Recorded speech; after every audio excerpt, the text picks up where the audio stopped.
Hero అయితే definitely అవి. ఎందుకంటే వైల్డ్ కార్డ్స్ లో చాలా మంది వచ్చిన తర్వాత వాళ్ళ పర్ఫార్మెన్స్ అన్ని విధాలుగా చూసుకుంటే నీ పర్ఫార్మెన్స్ రేషియో మా అందరికంటే కొంచెం ఎక్కువ నా ఫీలింగ్. ప్రతి దాంట్లో నీ బెస్ట్ ఇస్తూ గెలవాలి అని తప్పనితో ఆడావు. సో అందుకని నువ్వు హీరో అండ్ హీరో లాగా ఫినాలేలో కూడా వెళ్ళిపోయావు 13 వీక్ నుంచే. Congratulation, you are the hero. All the best. Last week కూడా మంచిగా గట్టిగా ఆడు. నేను వేరు వేరు కాదు, మా ఇద్దరం ఒకటే. ఓకేనా? Thank you so much. All the best. Thank you. Okay. ఒకవేళ అవినాష్ కి ప్రైజ్ మనీ వచ్చినా, ఒకవేళ Maruti all new Darjeeling Dzire వచ్చినా మనం పంచుకుందాం. డెఫినెట్లీ. ఫస్ట్ పార్ట్ నాది, సెకండ్ పార్ట్ నీది. అలా ఉంటది, నువ్వే తెలుసుకో. ఏముంది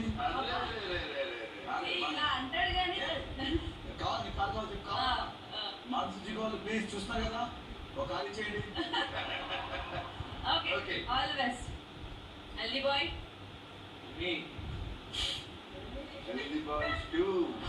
ఫస్ట్ వీకే పోతావు బకెట్ అంతా అంటున్నావు, బట్ స్టిల్ ఎందుకు బకెట్ దాకా వెళ్ళాను నేను అన్న ఆలోచన మైండ్ లో పెట్టుకొని నెక్స్ట్ వీక్ నుంచి నువ్వు ఫైట్ చేసిన విధానం, నువ్వు వాడిన తీరు, హ్యాట్స్ ఆఫ్. సోలో అంటూనే ఫైనల్ లోకి వచ్చేసావు. అండ్ నేను ఇంకొక సజెషన్ నీకు ఏంటంటే, సోలో బాయ్వే, సోలోగా ఆడుతున్నావు గేమ్స్ అన్ని ఓకే, బట్ ఫ్రెండ్స్ తో ఉండడం కూడా తప్పేం కాదు. మేము అందరం మాట్లాడుకుంటే నువ్వు ఎక్కడెక్కడో ఉంటావు, తిరుగుతావు, బట్టలు సర్దుకుంటూ ఏదో చేస్తా ఉంటావు. ఆటతో ఏదో అంటే ఒక క్లోజర్ దొరకాలి కదా సార్, ఇక వ్యక్తపరచుకుంటూ ఉంటాయి. హౌస్ లో అంత మంది ఉన్నారు, క్లోజర్ దొరికిద్దామని ట్రై చేసేగా నువ్వు ఇవ్వలేదు. అది బెస్ట్. బాగా